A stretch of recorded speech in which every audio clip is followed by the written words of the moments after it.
Hello students, आज की class में हम लोग पढ़ेंगे पीरियोडिक प्रॉपर्टीज़ के बारे में। ठीक है।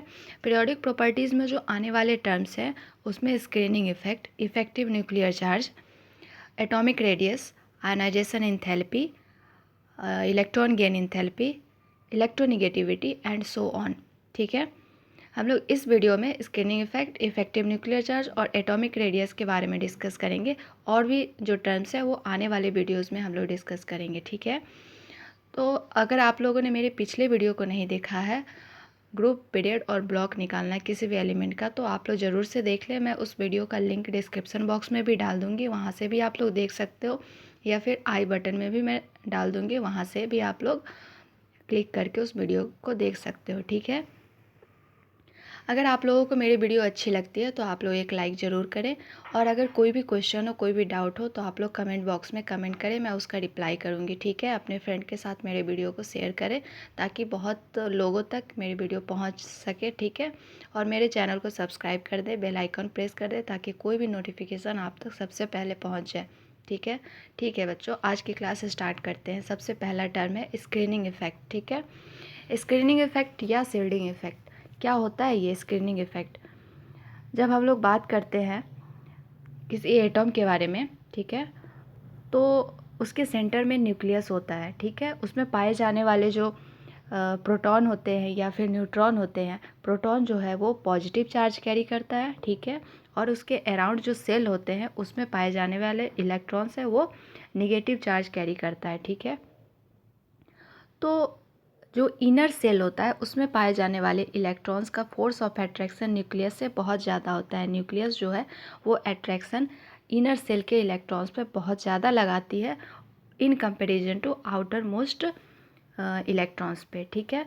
और जो इनर जो सब मतलब सेल होते हैं उसमें इलेक्ट्रॉन्स जो होते हैं वो आउटर मोस्ट इलेक्ट्रॉन्स को रिपेल करते हैं। ठीक है। आउटर मोस्ट में जो इलेक्ट्रॉन्स होते हैं उसको रिपेल करते हैं, इसी वजह से वो दूर जाते हैं और न्यूक्लियस का जो फोर्स ऑफ अट्रैक्शन है उस तक नहीं पहुंच पाता है। ठीक है। न्यूक्लियस का जो फोर्स ऑफ अट्रैक्शन है वो बाहरी इलेक्ट्रॉन्स पर नहीं पहुंच पाता है, क्योंकि जो इनर सेल में इलेक्ट्रॉन्स होते हैं वो स्क्रीन करते हैं बाहरी इलेक्ट्रॉन से, वो स्क्रीन करते हैं, वो अपने तक ही न्यूक्लियस के अट्रैक्शन को रखते हैं और बाहर के जो इलेक्ट्रॉन्स रहते हैं उनको रिपेल करके दूर करते हैं। इसी टर्म को हम लोग स्क्रीनिंग इफेक्ट बोलते हैं। ठीक है। इसी टर्म को हम लोग स्क्रीनिंग इफेक्ट बोलते हैं। स्क्रीनिंग इफेक्ट का जो जनरल ट्रेंड्स है जैसे ग्रुप में और पीरियड में, वो क्या होता है? अगर हम लोग ग्रुप की बात करें तो टॉप टू बॉटम आने पे स्क्रीनिंग इफेक्ट इंक्रीज़ होता है। क्यों इंक्रीज़ होता है? क्योंकि नंबर ऑफ़ सेल जो है वो इंक्रीज़ होते हैं। ठीक है। नंबर ऑफ़ सेल जैसे जैसे बढ़ते हैं वैसे इनर सेल के जो इलेक्ट्रॉन्स होते हैं वो बाहरी इलेक्ट्रॉन्स को बहुत ज़्यादा रिपेल करते हैं। रिपेल करने की वजह से वो दूर जाते हैं और इलेक्ट्रॉन मतलब एटम का साइज़ इंक्रीज़ होता है, और साइज़ इंक्रीज़ होने के कारण स्क्रीनिंग इफेक्ट जो है वो इंक्रीज़ होता है। ठीक है। वहीं पर बात कर ले अगर हम लोग पीरियड की, तो लेफ़्ट टू राइट जाने में स्क्रीनिंग इफेक्ट जो है वो घटता है। क्यों घटता है? क्योंकि एटॉमिक नंबर तो इंक्रीज होता है लेकिन नंबर ऑफ़ सेल कांस्टेंट होते हैं। ठीक है। नंबर ऑफ़ सेल कांस्टेंट होते हैं, इलेक्ट्रॉन्स इंक्रीज होते चले जाते हैं, और इलेक्ट्रॉन्स की जो अट्रैक्शन है न्यूक्लियस से वो ज़्यादा होती है, इसी वजह से स्क्रीनिंग जो है वो कम होती है। ठीक है। नेक्स्ट जो टर्म है हम लोग का इफेक्टिव न्यूक्लियर चार्ज है। इससे पहले हम लोग ये जान लें कि शील्डिंग इफेक्ट जो है वो एस में सबसे ज़्यादा होता है, फिर पी में, फिर डी में, फिर एफ में। क्यों? क्योंकि एस जो है वो न्यूक्लियस के बहुत पास होता है, बहुत नज़दीक होता है। तो एस का जो इलेक्ट्रॉन्स होते हैं वो स्क्रीन करते हैं पी, डी, एफ के इलेक्ट्रॉन्स को, इसीलिए स्क्रीनिंग इफेक्ट जो है वो एस का सबसे ज़्यादा होता है, फिर पी का, फिर डी का, फिर एफ का। ठीक है। अब हम लोग बात कर ले इफेक्टिव न्यूक्लियर चार्ज का। इफेक्टिव न्यूक्लियर चार्ज को जानने से पहले हम लोग ये जानेंगे कि न्यूक्लियर चार्ज क्या होता है। न्यूक्लियर चार्ज बच्चों वही होता है जो हमारा एटॉमिक नंबर होता है, जैसे नंबर ऑफ़ इलेक्ट्रॉन्स या फिर नंबर ऑफ़ प्रोटॉन्स, वही हमारा न्यूक्लियर चार्ज भी होता है। ठीक है। लेकिन इफेक्टिव न्यूक्लियर चार्ज डिफरेंट होता है। इफेक्टिव न्यूक्लियर चार्ज कैसे निकालते हैं हम लोग? जैसे एटॉमिक नंबर है minus screening constant. Screening constant क्या होता है? मोस्टली 2 होता है, क्योंकि जो न्यूक्लियस से सबसे नज़दीक सब सेल होता है एस, उसमें मैक्सिमम 2 ही इलेक्ट्रॉन्स हो सकते हैं और वही 2 इलेक्ट्रॉन्स बाहरी इलेक्ट्रॉन्स से स्क्रीन करते हैं। तो स्क्रीनिंग कांस्टेंट जो है हमारा मोस्टली 2 ही होता है, ठीक है।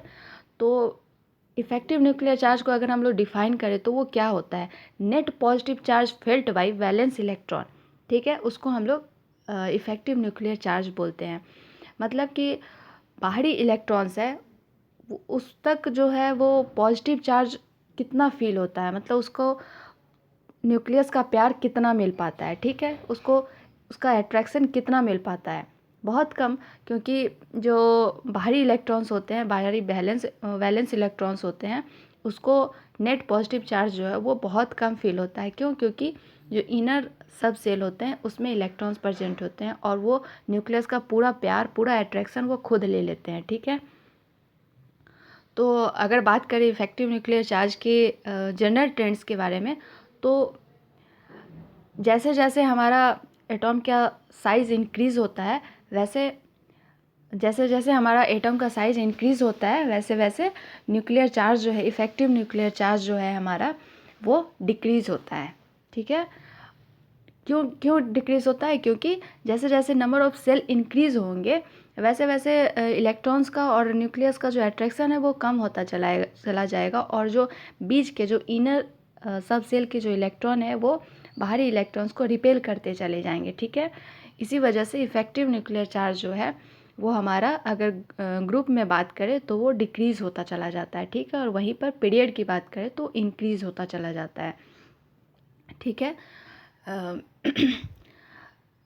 यही है हमारा इफेक्टिव न्यूक्लियर चार्ज। अगर हम लोग एक एग्ज़ाम्पल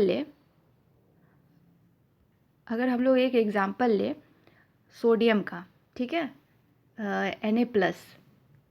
Na+ का अगर हम लोग एक एग्जांपल ले तो इसका इफेक्टिव न्यूक्लियर चार्ज कैसे निकालेंगे? इसका एटॉमिक नंबर हो गया 11, ठीक है, माइनस स्क्रीनिंग कांस्टेंट 2। मैंने बताया अभी कि S में 2 मैक्सिमम इलेक्ट्रॉन्स हो सकते हैं तो स्क्रीनिंग कांस्टेंट भी 2 होगा, तो इसका जो इफेक्टिव न्यूक्लियर चार्ज है वो 9 हो जाएगा, 9+, ठीक है, इसको इस तरह से लिखते हैं। तो सॉरी, इफेक्टिव न्यूक्लियर चार्ज किसी भी एलिमेंट्स का, किसी भी एटम्स का इसी तरह से निकालते हैं हम लोग, जैसे उसका atomic number minus screening constant. तो इफेक्टिव न्यूक्लियर चार्ज जो है वो हमेशा ये बात याद रखना आप लोग कि हमेशा न्यूक्लियर चार्ज से कम होता है। एटॉमिक नंबर से इफेक्टिव न्यूक्लियर चार्ज हमेशा कम होता है क्योंकि उसमें से स्क्रीनिंग कांस्टेंट माइनस हो जाता है, ठीक है। तो इसी तरह निकालते हैं हम लोग। नेक्स्ट जो हम लोग का टर्म है वो एटॉमिक रेडियस है। ऐसे तो एटॉमिक रेडियस की बात करें तो एटम की रेडियस निकालना बहुत मुश्किल है। क्यों? क्योंकि इतनी छोटी होती है एलिमेंट्स कि उसका रेडियस निकालना हम लोग के लिए पॉसिबल ही नहीं है। इसीलिए हम लोग बॉन्डेड फॉर्म में उसका प्रेडिक्ट करते हैं। एटॉमिक का रेडियस जो है, एटम्स का रेडियस जो है हम लोग प्रेडिक्ट करते हैं जब ये बॉन्डेड फॉर्म में होता है। तो बॉन्डेड फॉर्म के आधार पे हम लोग एटॉमिक रेडियस को 3 पार्ट में डिवाइड करते हैं। जैसे फर्स्ट है कोवेलेंट एंड सेकेंड है हमारा van der Waals radius and third one is metallic radius, ठीक है। एक और रेडियस होता है आयोनिक रेडियस, इसको हम लोग बाद में डिस्कस करते हैं। पहले हम लोग कोवेलेंट रेडियस के बारे में पढ़ेंगे, ठीक है। कोवेलेंट रेडियस क्या होता है? जैसे मोस्टली ये सब नॉन मेटल्स में पाया जाता है। नॉन मेटल आप लोग जानते हो कि शेयरिंग से ओवरलैप करके एक दूसरे से बॉन्ड फॉर्म करते हैं, उसे हम कोवेलेंट बॉन्ड बोलते हैं। तो यहाँ पे जैसे 2 एटम है, XX सेम यहाँ पे है एटम, ठीक है, और उन दोनों के बीच में ओवरलैपिंग है। यहाँ पे उन दोनों के बीच में ओवरलैपिंग है। ओवरलैपिंग की वजह से उनकी डिस्टेंस कम हो जाती है। तो हम लोग कोवेलेंट रेडियस कैसे निकालते हैं? जैसे half the distance between 2 nucleus A and B, ठीक है, A और B के बीच का जो डिस्टेंस है उसको डिवाइडेड बाय 2 करते हैं तो हमारा कोवेलेंट रेडियस निकल जाता है, ठीक है। अगर कोवेलेंट की बात करें तो इसमें 2 टर्म आता है। जैसे अगर कोवेलेंट रेडियस की बात करें तो हमेशा ज़रूरी तो नहीं कि 2 सेम ही एटम हो, ठीक है, ऐसा ज़रूरी नहीं है, हेट्रो एटम भी हो सकता है। दो डिफरेंट एटम भी हो सकता है। दो डिफरेंट एटम में भी अगर दो एटम की इलेक्ट्रोनिगेटिविटी भी डिफरेंट हो सकती है, तो उन सब में हम लोग कैसे निकालेंगे रेडियस।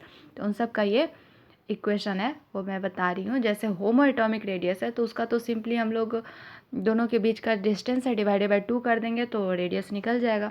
लेकिन हेटेरो एटॉमिक की बात करें, अगर इलेक्ट्रोनिगेटिविटी सेम है तब तो हम दोनों के बीच का डिस्टेंस जो भी है, अगर एक बड़ा भी हो छोटा भी हो, तब भी दोनों के रेडियस को ऐड कर देंगे हम लोग और डिवाइडेड बाय 2 कर देंगे तो हम लोग का कोवेलेंट रेडियस निकल जाएगा। ठीक है। लेकिन वहीं पर बात करें अगर हम लोग की दो डिफरेंट एटम है, दोनों की इलेक्ट्रोनिगेटिविटी डिफरेंट है, तो उस टाइम पे हम लोग ये फॉर्मूला अप्लाई करेंगे। जैसे radius of A plus radius of B minus 0.09 into X A minus X B. यहाँ पे X A and X B जो है वो electronegativity of A and B है। ठीक है।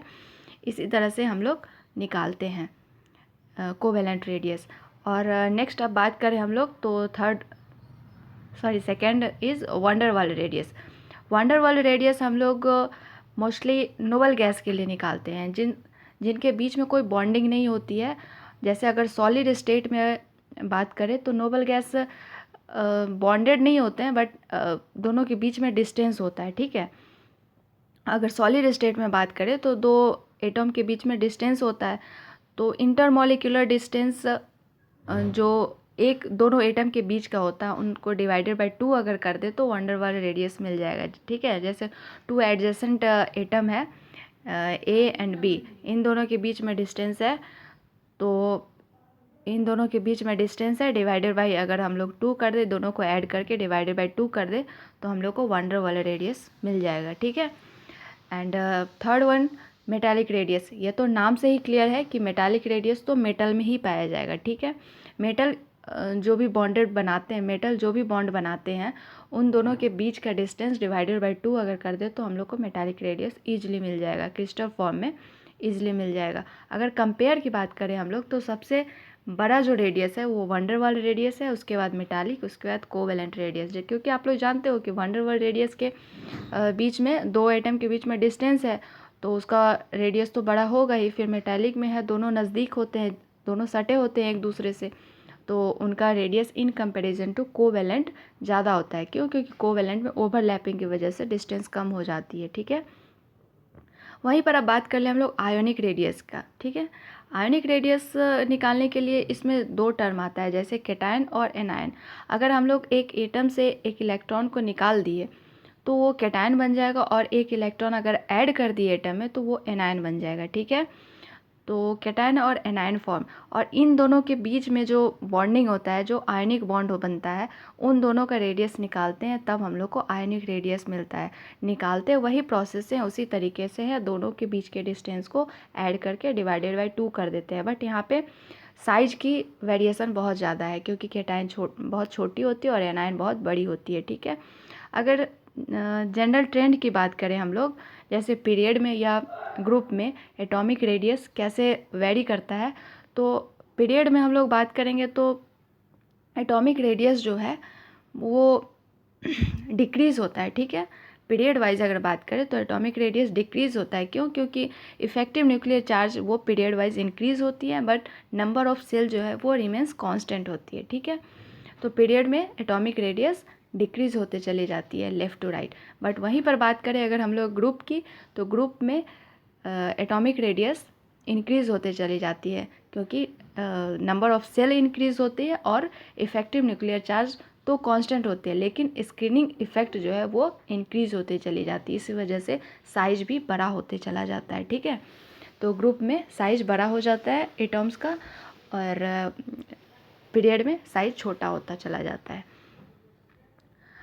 इसमें एक चीज़ आप लोग नोट कर लेना, क्योंकि पीरियड में हम लोग जानते हैं जनरल ट्रेंड्स में एटॉमिक रेडियस छोटी होती चली जाती है पीरियड में, लेकिन जो हमारा नोबल गैस है, इनर्ट गैस है, उसका जो एटॉमिक रेडियस है वो सबसे ज़्यादा होता है।